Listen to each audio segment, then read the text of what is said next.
Magandang araw po sa inyong lahat.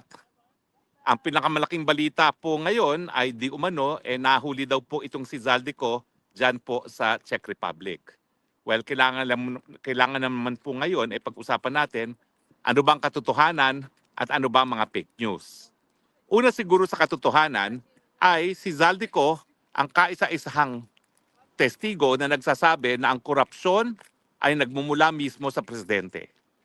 Yan ay sinabi niya dahil nung siya ay chairperson ng Committee on Appropriations sa Kamara de Representante, nagpasok ng 100 billion na insertion si Presidente. Hindi lang po yan, no? Sinabi rin niya na siya mismo nag-deliver ng 25% ng 100 billion or 25 billion kay Presidente mismo. At ang mga pwedeng mag-corroborate dyan ay yung mga text messages ngayon na linabas at unang isinapubliko ni Congressman Leandro Leviste, no? So, hindi natin masasabi na kwentong kutsero na parang kay Madriaga yan kasi merong mga corroboration. Ang inaantay lang natin ay yung katapatan sa bayan at katapangan nung maglolo na Bersamin na sabihin nga ang totoo nang malaman natin kung totoo nga ba at mako-corroborate ang sinabi ni Zaldico. Pero sinabi rin ng mga 18 Marines na sila ang mga pinag-utusan ni Zaldico para mag-deliver ng sangkatutak na pera. At alam naman nila kung saan nila dineliver at kung kanino dineliver ang mga salaping ito. So pwede rin yan ma-corroborate. Pero ngayon po, ang balita ay naaresto na ba si Zaldico? Well, ano na naman ang facts at ano na naman ang fake news? Ang facts ay siya ay nasa Europa. Ang fact ay meron siyang Philippine passport. Ang fact ay ang Sandigan Bayan ay nagkansila ng kanyang passport. Ngayon, ano ngayon ang sinasabi ng Malacanang? At walang iba pa kundi ang presidente nagsalita. Ang sinasabi niya, unang-una, napahuli daw nila si Zaldico. Well, katotohanan ba ho yan o hindi? Well, ngayon, nagbigay linaw na itong si Interior Secretary John Vic Remulla, hindi po Philippine government ang nagpa-aresto.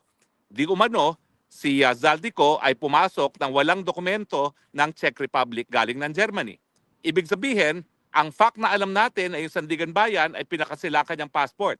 So mukhang siya ay nagtangka na pumasok ng Czech Republic nang pinakita ang passport, ang nanay-check, yan ay revoked na. So talagang dahilan yan para siya ay ma-detain ng immigration authorities at kung hindi siya hihingi ng asylum, yan ay dahilan para magkaroon ng summary deportation.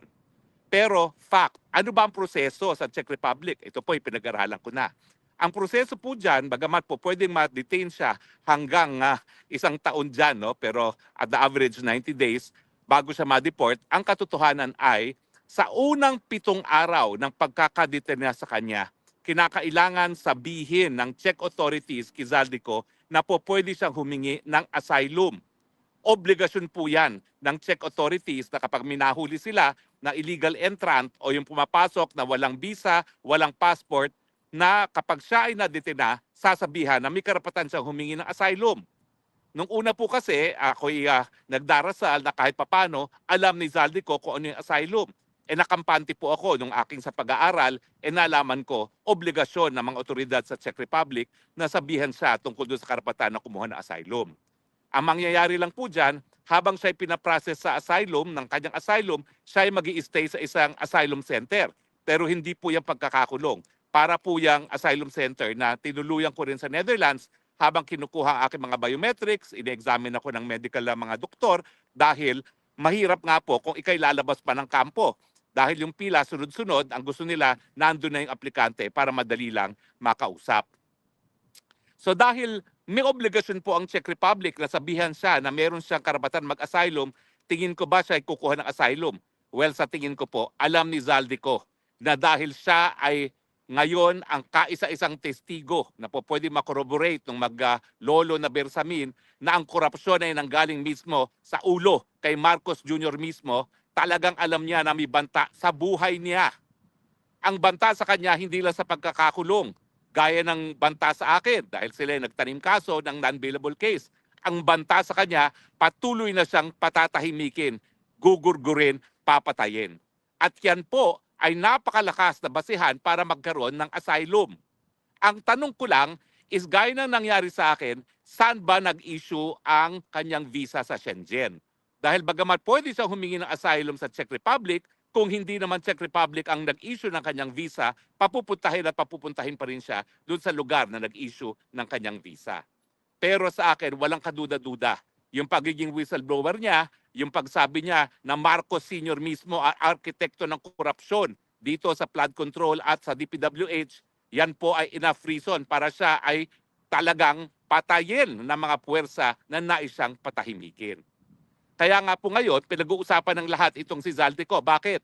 Kasi si Zaldico, kung talagang siya ay hindi susupilin sa pamamagitan ng pagkukulong o kaya naman pagpapatay, siya magpapatunay na merong responsibilidad ang Marcos Sr., ang Marcos Jr., si Marcos Jr., si Bongbong, sa katiwalian.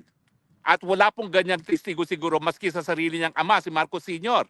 Napaka-importante po ng testimonya ni Zaldico, kaya naman, bagamat hindi ko sinasabi na wala dapat siyang pananagutan, ang katotohanan, kung wala ang testimonya ni Zaldico, mahihirapan tayong maparusahan ang Marcos Jr. at ang kanyang pamilya. Tandaan natin, ang in-expose niya, korupsyon hindi lang ni Marcos sa Jr. doon sa 100 billion, kundi yung smuggling.